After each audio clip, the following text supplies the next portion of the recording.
Esta es la historia de cómo se secuestra el corazón económico de Europa, el puerto de Amberes. Durante años, una banda conocida como los Mackerel Bende movió un río invisible de cocaína por sus muelles, utilizando su mayor fortaleza, la eficiencia, como su mejor arma. No necesitaron balas, solo sobornos, inteligencia y un método criminal casi perfecto para burlar la seguridad y poner de rodillas a las autoridades. Prepárate para conocer cómo construyeron su imperio ante las narices de todo el mundo y la increíble cadena de errores que los llevó a su caída. Para entender cómo una banda criminal pudo poner de rodillas a un continente, primero hay que entender el arma que usaron, el propio puerto de Amberes. No es solo un puerto, es un universo logístico. Más de 90 millones de contenedores se mueven por la Unión Europea cada año, y Amberes es uno de sus epicentros. Su funcionamiento depende de una cadena interminable de actores: navieras, transportistas, estibadores, agentes de aduanas. Cientos de empresas, miles de personas con acceso a información sensible, a horarios, a localizaciones. Cada eslabón de esa cadena es un posible punto de quiebre. La prensa no tardó en apodarlo el agujero negro de Europa, un sumidero de delitos. Se convirtió en la puerta de entrada principal para la cocaína de América del Sur. Los cargamentos de Colombia, Ecuador y Panamá encontraban en Amberes su ruta más segura hacia el mercado europeo. Las cifras oficiales son la crónica de una invasión silenciosa. En 2022 se incautaron 110 toneladas de cocaína. En 2023 se batió un nuevo récord, 116 toneladas. Pero las propias autoridades admiten que esto es solo la punta del iceberg, apenas una fracción de lo que realmente logra pasar. El sistema no estaba roto, estaba funcionando tal y como fue diseñado, para mover mercancías, no para detenerlas. Y en esa vulnerabilidad sistémica, una organización vio el campo de juego perfecto para construir un imperio. No eran criminales comunes, eran metódicos, organizados y ambiciosos. Se hacían llamar la Mackerel Bende, la banda de la caballa. Operaban más como una corporación multinacional que como una pandilla callejera. Tenían una estructura clara y una jerarquía definida, con especialistas para cada fase de la operación. En la cima, operando desde la lujosa seguridad de Dubái, estaba Nordin E.H., más conocido como Dick Nordin o Nordin el Gordo.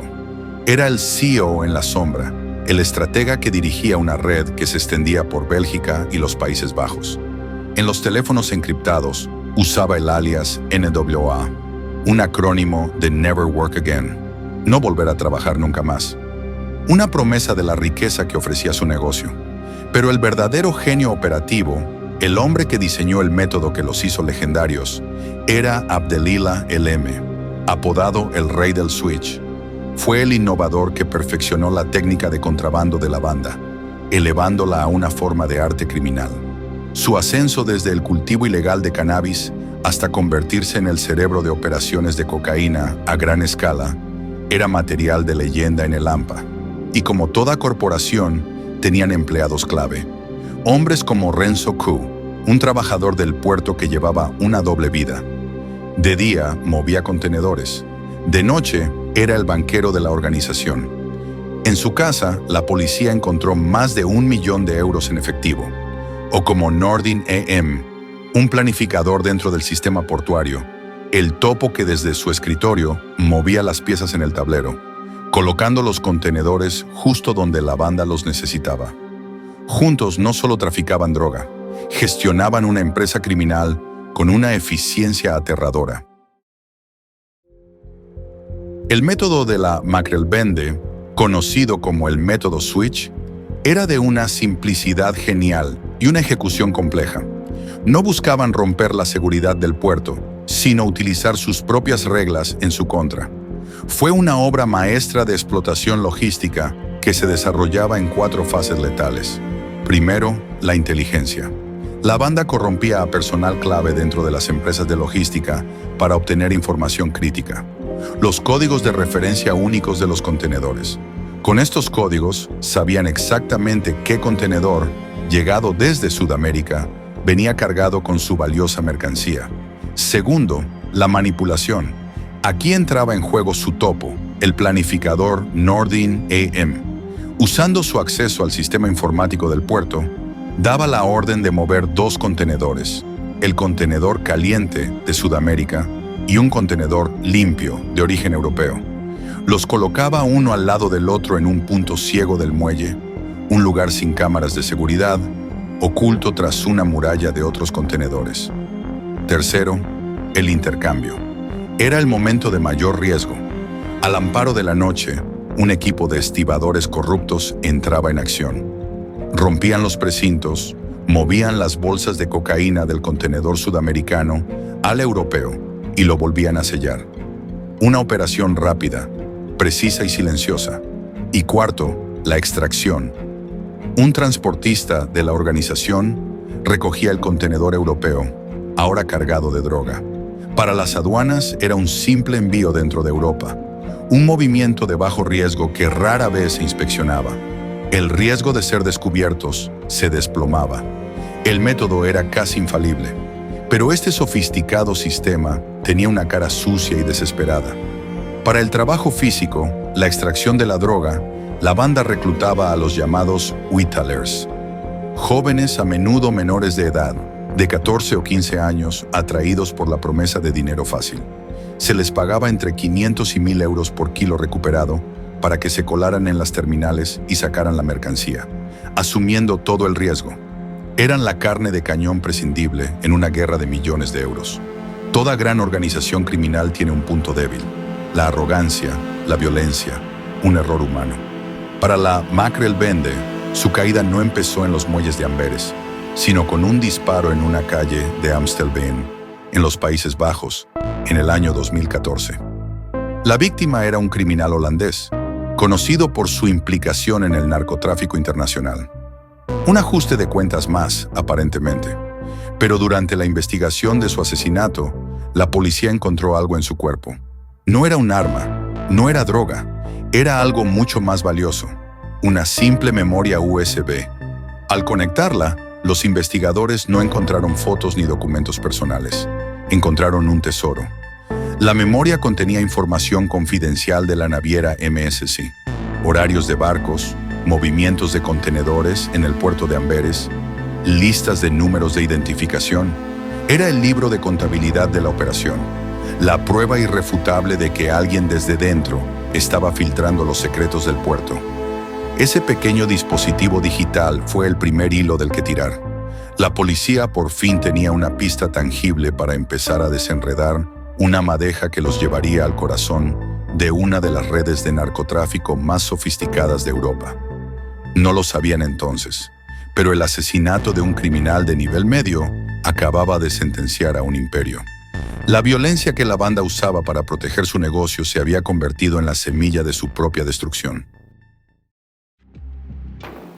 Pasaron los años. La investigación avanzaba lentamente. La Mackerel Bende y cientos de otras organizaciones criminales se sentían intocables, protegidas por una fortaleza digital llamada Sky ACC. Era un servicio de telefonía encriptada que se anunciaba como imposible de hackear. La herramienta perfecta para coordinar crímenes a escala global con total impunidad. Pero en 2021, lo imposible sucedió. En una operación sin precedentes, coordinada entre las policías de Bélgica, Francia y los Países Bajos, con el apoyo de Europol, las autoridades lograron lo que la propia empresa Sky ACC prometía que nunca pasaría. Rompieron el código. Durante meses, la policía leyó en tiempo real miles de millones de mensajes que los criminales creían secretos. Fue como encender la luz en una habitación que había estado a oscuras durante años. La operación fue un punto de inflexión, un breakpoint, en la lucha contra el crimen organizado. Los mensajes lo revelaron todo. Vieron a Nordin EH dar órdenes desde Dubái. Leyeron la planificación de envíos de toneladas de cocaína. Vieron cómo se organizaban atentados con granadas y se corrompía a funcionarios. Descubrieron redes de lavado de dinero que se extendían por todo el continente. El velo del secretismo se había levantado. El 9 de marzo de 2021 se lanzó la trampa. La Operación Sky se puso en marcha con más de 1.600 agentes desplegados en más de 200 redadas simultáneas por toda Bélgica. Fue la mayor acción policial de la historia del país. La tecnología que había sido el pilar del poder de la banda se convirtió en el martillo de su destrucción. Su mayor fortaleza fue su perdición. La guerra contra el narco había entrado en una nueva era, la era de la guerra digital. El impacto de la Operación Sky fue inmediato y devastador. Las redadas resultaron en decenas de arrestos, desmantelando la estructura operativa de la Macrel-Bende. El golpe fue seguido por una ofensiva judicial implacable. En diciembre de 2020, en uno de los mayores juicios por narcotráfico de la historia de Bélgica, 25 miembros de la banda fueron declarados culpables. Los cabecillas recibieron penas de hasta 8 años de prisión. Pero la justicia no se detuvo ahí. En una decisión que envió un mensaje claro al mundo del crimen, el Tribunal de Apelación no solo confirmó las sentencias, sino que las endureció. Las penas para los líderes se elevaron a 9 años de cárcel. El ataque no fue solo contra las personas, sino también contra su fortuna. El tribunal ordenó la confiscación de más de 8 millones de euros en activos criminales, desde el millón encontrado en casa del estibador Renzo Q, hasta inversiones en restaurantes y propiedades inmobiliarias.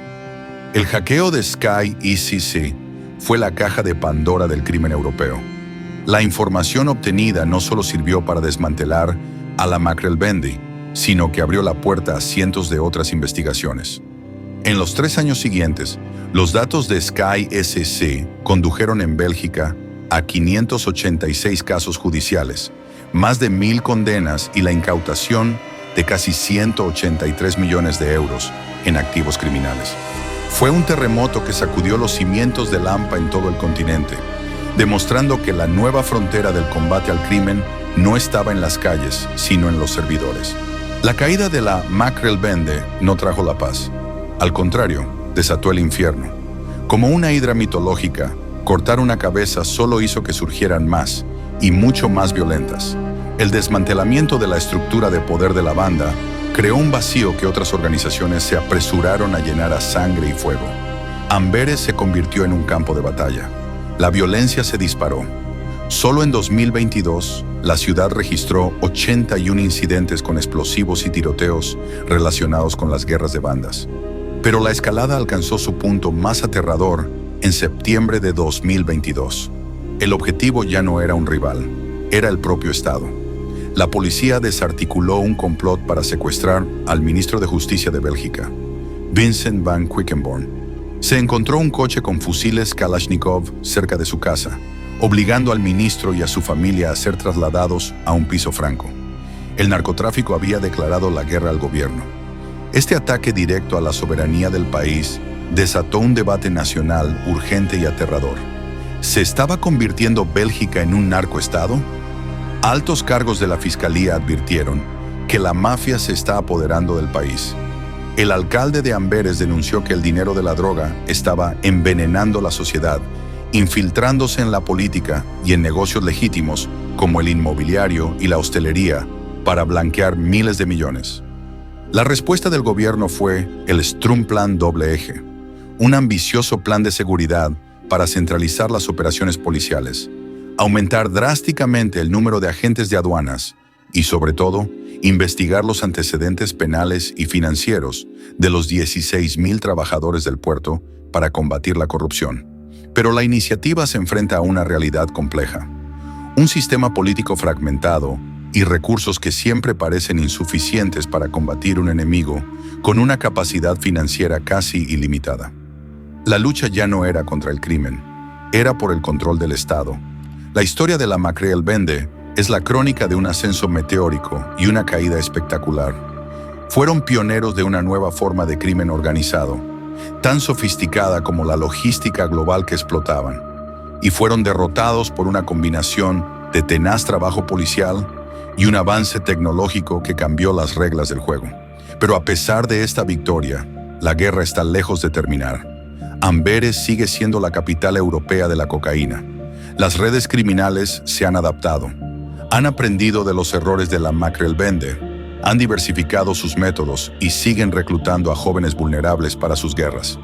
El caso de la Mackerel Bande es más que una historia de crimen real. Es una advertencia sobre el lado oscuro de nuestro mundo interconectado. Demuestra cómo los mismos sistemas diseñados para unirnos y prosperar pueden ser corrompidos para envenenarnos.